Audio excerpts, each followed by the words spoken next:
अनुज चौधरी आपके अपने YouTube channel पर स्वागत करता हूं। अनुज चौधरी सैनोली पर। और काफी दिन बाद आज हम तुम्हारे सामने आए हैं और एक अच्छा पाठ लेकर संविधान का अच्छे क्वेश्चन संविधान के बारे में आज अपन सीखेंगे कि संविधान क्या है और संविधान का निर्माण कैसे हुआ, संविधान की आवश्यकता क्यों महसूस हुई।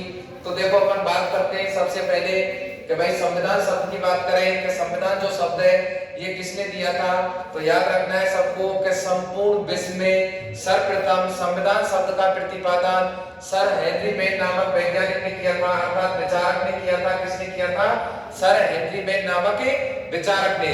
कि जो संविधान शब्द है ये सबसे पहले किसने दिया था भाई संपूर्ण विश्व में। तो याद रखना है सर हेनरी मेन नामक विचारक ने संविधान शब्द दिया। इसी कारण सर हेनरी मेन को विश्व में संविधान का जनक अथवा पिता कहा जाता है। क्वेश्चन पूछेगा कि विश्व में संविधान का जनक अथवा पिता किसे कहा जाता है, तो सबका जवाब होना चाहिए सर हेनरी मेन। इसी ने ये शब्द दिया था अपना संविधान शब्द। इसके बाद में अपन बात करें कि भाई जो भारत है, भारत में संविधान का पिता किसको कहेंगे। तो याद रखना है सबको भीमराव अंबेडकर। कि भारत में भारतीय संविधान का जो पिता कहलाता है वो कहलाएगा भीमराव अंबेडकर। और इस भीमराव अंबेडकर को भारत में आधुनिक भारत के मनु के नाम से भी जाना जाता है। कि भीमराव अंबेडकर को आधुनिक भारत का मनु कहा जाता है। क्या कहा जाता है? आधुनिक भारत का मनु कहा जाता है। इसके बाद में अगला क्वेश्चन पूछता है यानी जो भारतीय संविधान है उसका यदि जनक पूछता है, क्या पूछता है? जनक। तो जनक में जवाब होना चाहिए सबका भीमराव अंबेडकर। और यदि आधुनिक जनक पूछता है, क्या पूछता है? आधुनिक जनक। क्या भारतीय संविधान के आधुनिक जनक के रूप में किसे जाना जाता है? तो जवाब होना चाहिए सबका सुब्बा रानी। क्या सुब्बा रानी को भारतीय संविधान के आधुनिक जनक के रूप में जाना जाता है। इसके बाद में अगले क्वेश्चन की बात करें कि संपूर्ण राजनीति का जो जनक है अर्थात राजनीति का जनक किसे कहा जाता है। तो जवाब होना चाहिए अरस्तु।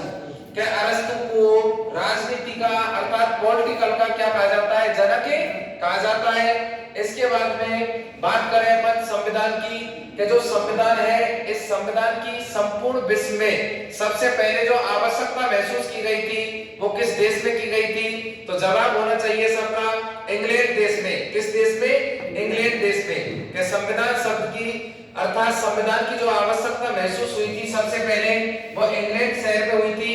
और इंग्लैंड के किस शहर में हुई थी? सैन फ्रांसिस्को शहर में। यानी संविधान की सबसे पहले आवश्यकता इंग्लैंड के सैन फ्रांसिस्को शहर में महसूस की गई थी। और इसके बाद में अपन बात करें कि इंग्लैंड को संविधान की क्या कहा जाता है भाई? जननी कहा जाता है। क्वेश्चन पूछेगा कि संविधान की जननी के रूप में किसे जाना जाता है। तो जवाब होना चाहिए इंग्लैंड अर्थात ब्रिटेन को संविधान की क्या कहा जाता है? जननी कहा जाता है अर्थात मां कहा जाता है। और इस संविधान के प्रकारों की बात करें तो संविधान दो प्रकार का होता है। प्रथम प्रकार को लिखित संविधान, द्वितीय प्रकार को अलिखित संविधान के नाम से जाना जाता है। अर्थात लिखित संविधान किसको कहेंगे? ऐसा प्रारूप जो कि लिखित रूप में हो। कैसे रूप में हो? लिखित रूप में हो। वो तो कैसा संविधान कहलाता है? लिखित संविधान। क्या अर्थात लिखित प्रारूप में यदि किसी भी नियम या कानून को बना दिया जाए तो वो कहलाएगा भाई क्या?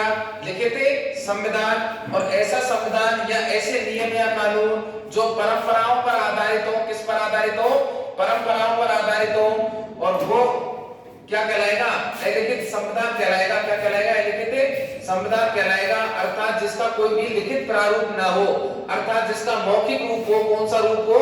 मौखिक रूप। उसको कहेंगे अपन अलिखित संविधान। और बात करें अलिखित संविधान की तो जैसे इजराइल देश का जो संविधान है वो कैसा संविधान है? अलिखित संविधान है। अगला सऊदी अरब का जो संविधान है वो कैसा संविधान है? अलिखित संविधान है। और अगला भाई अपना ब्रिटेन का संविधान, ब्रिटेन का संविधान भी कैसा है? अलिखित संविधान है। कि ब्रिटेन, सऊदी अरब और इजराइल इन तीनों देशों के जो संविधान है वो कैसे हैं? अलिखित संविधान है अर्थात मौखिक संविधान है। कैसे संविधान है? मौखिक संविधान है।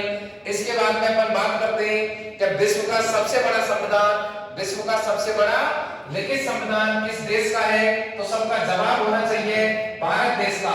क्या विश्व का सबसे बड़ा जो लिखित संविधान है वो किस देश का है? भारत का। जिसमें 395 क्या है, अनुच्छेद 22 क्या है, भाग। अनुसूची कितनी है वर्तमान में, 12। तो याद रखना है, यदि वर्तमान में अनुसूचियों की संख्या पूछेगा तो 12 है, और प्रारंभ में अनुसूचियों की संख्या पूछेगा तो 8 है। कि संविधान निर्माण हुआ था उस समय प्रारंभ में जो अनुसूचियों की संख्या थी वो कितनी थी, 8, और वर्तमान में कितनी है, 12। अनुच्छेद कितने, 395, भाग कितने, 22।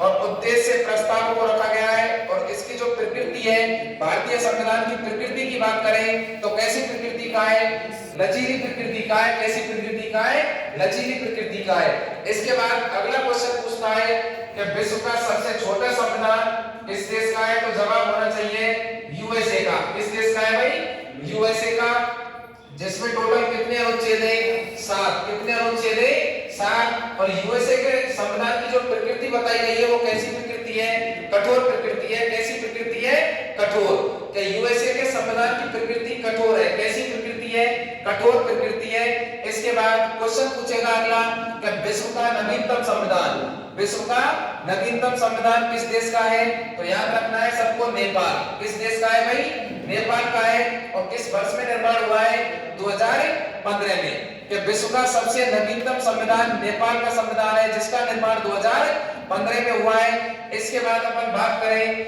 ईआईसी की, अर्थात ईस्ट इंडिया कंपनी की। अब देखो, अब 1600 ईस्वी में 31 दिसंबर को ईस्ट इंडिया कंपनी का क्या हुआ था, भारत में आगमन हुआ था। क्या हुआ था, आगमन। और इसकी जो स्थापना हुई थी वो कब हुई थी, 1612 से 13 में। और सबसे पहले कहां पर की गई थी, सूरत, गुजरात में। इसके बाद भारत आने वाला प्रथम अंग्रेज, ये भी पूछता है, तो जवाब होना चाहिए कैप्टन हॉकिंस। भारत आने वाला, व्यापार के उद्देश्य से भारत आने वाला कौन सा अंग्रेज था, ये पहला अंग्रेज था। जबकि इस की जो मुलाकात हुई थी भारत में, उस समय भारत पर शासन करता था कौन भाई, जहांगीर। क्या दिल्ली का शासक कौन था उस समय, जहांगीर था। कौन था, जहांगीर। और जहांगीर से इसकी मुलाकात हुई थी किस दुर्ग में, मैजी दुर्ग में, जिसे अकबर के किले के नाम से भी जाना जाता है। किस नाम से जाना जाता है, अकबर के किले के नाम से जाना जाता है, जो कि कहां स्थापित है, अजमेर में। कहां पर है, अजमेर में। और जहांगीर ने इसके व्यापार की अनुमति के प्रस्ताव को ठुकरा दिया, अर्थात इसको व्यापार की अनुमति नहीं दी। इसका जो उद्देश्य था वो व्यापार की अनुमति लेना था, और जहांगीर ने इसको अनुमति नहीं दी। इसके बाद में सेकंड अंग्रेज आया भारत, जिसका नाम रहा था क्या, सारे टॉमस रो। जहांगीर के शासन काल में